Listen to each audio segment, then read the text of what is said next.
Call रात के सन्नाटे में साहिल का फोन बजा। फोन की हल्की रोशनी ने कमरे की दीवारों पर डरावने साए बनाए। वह थोड़ी देर झिझका और फिर फोन उठाया। नंबर अनजान था। हेलो, साहिल ने धीमी आवाज में कहा। उसकी आवाज हल्की सी कांप रही थी।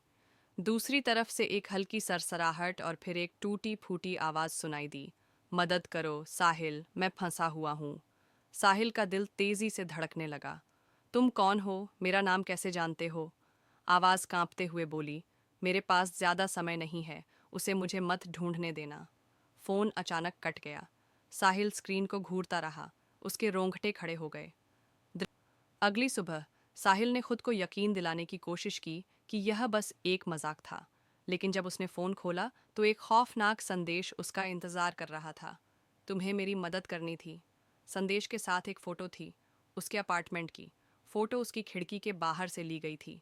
डर के मारे साहिल ने तुरंत खिड़की के पर्दे खींच दिए और दरवाज़ा बंद कर दिया, लेकिन उसे ऐसा लग रहा था जैसे कोई उसे देख रहा हो।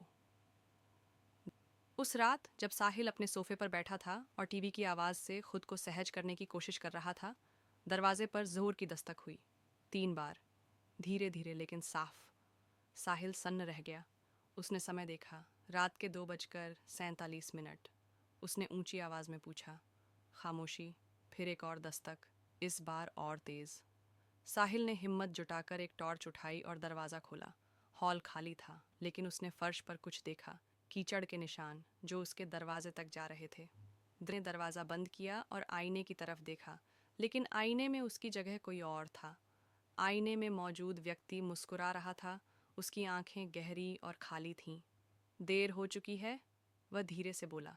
साहिल कुछ समझ पाता उससे पहले लाइट झपकी और पूरा कमरा अंधेरे में डूब गया। जब लाइट वापस आई तो साहिल गायब था। अपार्टमेंट में सन्नाटा था। बस उसके फ़ोन से हल्की सरसराहट की आवाज़ आ रही थी जो फर्श पर पड़ा था। 1 हफ्ते बाद पड़ोसियों ने अपार्टमेंट से अजीब सी गंध की शिकायत की। जब पुलिस अंदर पहुंची तो घर खाली था, लेकिन वहां एक चीज़ थी, एक आईना।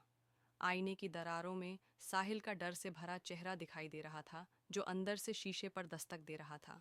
कमरे में एक बिखरी हुई आवाज़ गूंजी। उसे मुझे मत ढूंढने देना।